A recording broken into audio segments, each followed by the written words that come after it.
Community and Wellbeing Officer. The Community and Wellbeing Officer represents students on issues affecting their well-being, such as health, finance, accommodation and security, as well as wider community issues. The Community and Wellbeing Officer is key to ensuring that students from a range of backgrounds and minority groups are represented within the university. They also ensure that students are represented fairly within the local community, liaising with both town and parish council officials. I am joined by Charlotte Ingrey, who is running for Community and Wellbeing Officer. Charlotte, would you like to run down your kind of manifesto for me?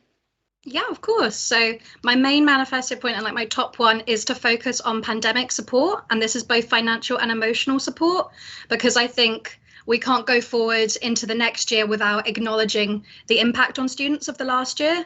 Things will not just be the same once we return and restrictions are lifted.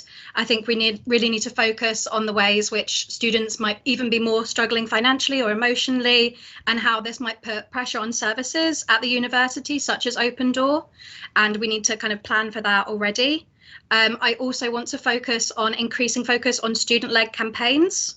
USU has made real progress recently by introducing USU suggestions, but there are still some campaigning groups that choose not to go through this avenue, and there are still some points, even though they've reached the threshold of USU suggestions to be debated, they don't get debated because there's not enough time. And then I also want to reduce barriers and improve access to students to help them access support services the university already has, such as the Advice and Support Centre, because a lot of people don't know what the university can already offer them. So how are you going to go about making sure that the right people get the support, like the people who actually need it get the support that they need? I think a lot of people will be needing support, and I don't think, obviously there's a lot of avenues in place already that people kind of reach out to support, but I think everyone will be needing support. I think it's going to be difficult to balance demand for it. I don't think we're going to have an allocating process. I think everybody who reaches out for support should be able to get it, but obviously that puts a larger demand on our services, so we need to think about that. But things such as the larger fund for services such as Open Door and increasing reflection on why mental health services are so important, I think will really help with that demand. And you said about improving access to support and wellbeing. How are you planning on doing that? So there's several things. So there's financial barriers, such as if you are applying to the disability services, you have to use a GP's referral letter, and I feel like a lot of students don't know about that when they apply. So one thing I want to do is work with the disability services and potentially even the Council of York and the GPs in York to think about how we could either remove this cost for students or if we could compensate them afterwards in some ways, because I think if you're reaching out for support, you might not have the financial resources to do so. So I think that's a really huge barrier that could prevent students. If it's £30 to have this letter, that's a huge upfront cost for a lot of students. But also there's forms and schemes the government run, as help for health costs. But these forms are so long and arduous, and I had to have a lot of help sitting down to fill them out. So I want to help students and host workshops to help students be able to access these provisions in place. One other thing I think is we have services such as Open Door, which have had their problems. But when I went through Open Door myself, I only got 4 sessions, and that wasn't enough support for me. And there was kind of no longer term alternative. It was just these 4 sessions, and then it was kind of, you're on your way. So I want to publicise the work of the Advice and Support Centre, which is already helping students make these longer term referrals. I want to support students at that crucial moment, because I feel like they might be worried about how to get longer term support after these 4 sessions have ended, and to make sure they're supported for a longer time. And have you spoken to anybody currently in the position about how you might go about doing that? How I might go about doing getting that longer term support for students. What would it cost, or how would you do it?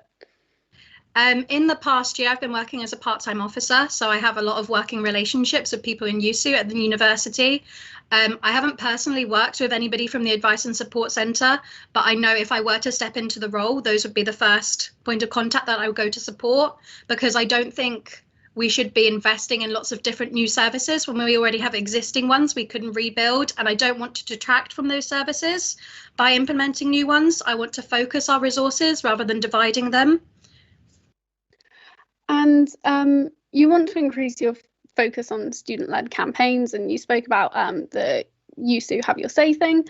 How are you going to publicise that and make sure people are aware of it?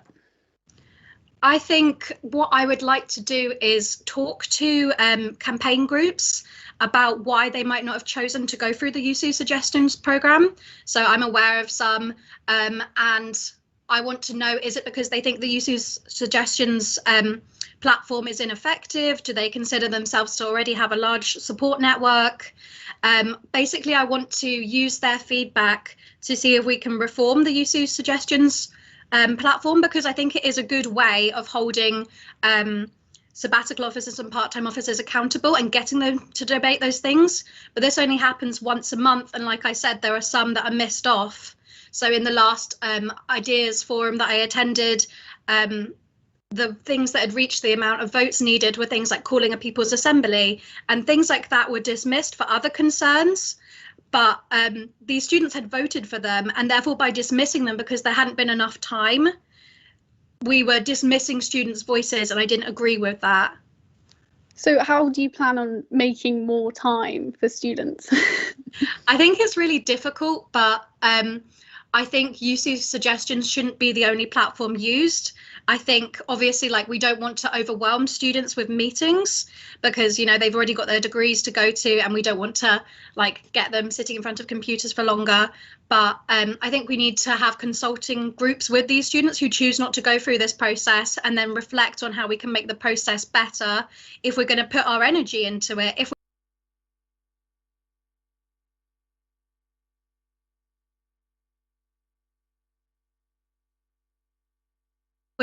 we decide, you know, we're not going to put our energy well because students being heard. So I think consulting groups to reflect on how we could change the process we already have and make it more inclusive. And you've spoken about like putting workshops in place to help with mental wellbeing and stuff. These already exist, and I recently attended one, but the problem I found, at least, is that I'm spending all day on Zoom, and then to try and help my mental health, I go back on Zoom, and it's exhausting. So have you got any other ideas or strategies to solve that Zoom fatigue, if you will?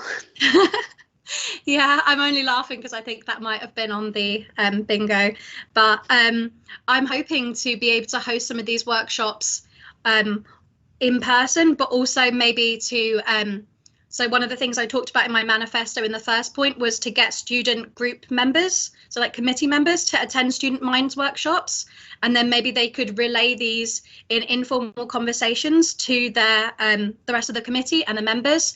So kind of making it more conversational, making it maybe part of an event or a section of events, just so it's not like we're always going on Zoom, we're always sitting down, we're having more integration conversations about mental health. That's, I love to hear that. Thank you. And I mean, we've not got much time left. Sorry, I'm trying to It's okay, no worries. process. So how are you going to work with other officers who are, you know, academic officers as well? Because you've mentioned being thrown back into in-person lectures. How are you going to work with academic officers to make sure that we're not being like mentally and physically affected by that? I definitely want to listen to what they have to say and what strategies they're going to be implementing, and thinking about how these strategies will affect students' well-being and making sure they're not at the detriment of students' well-being. So I think kind of working collaboratively with them. And I think kind of people who are running for this role in the past and currently really have students' concerns and welfare at heart and their mental health at heart, and they're not going to do things that are detrimental to their mental health. And sum up your campaign for me. We've not got much time left in a couple of sentences. Improving access for students to make sure the long-lasting effects of coronavirus on their financial and emotional well-being are minimised where possible, making it easier for them to access things that already exist rather than splitting resources. That was absolutely lovely. I'm afraid that's all we've got time for, That's okay. But I'd like to thank Charlotte Ingrey, and I'm now going to pass over to Annabelle Milliner with the next interview. Thank you.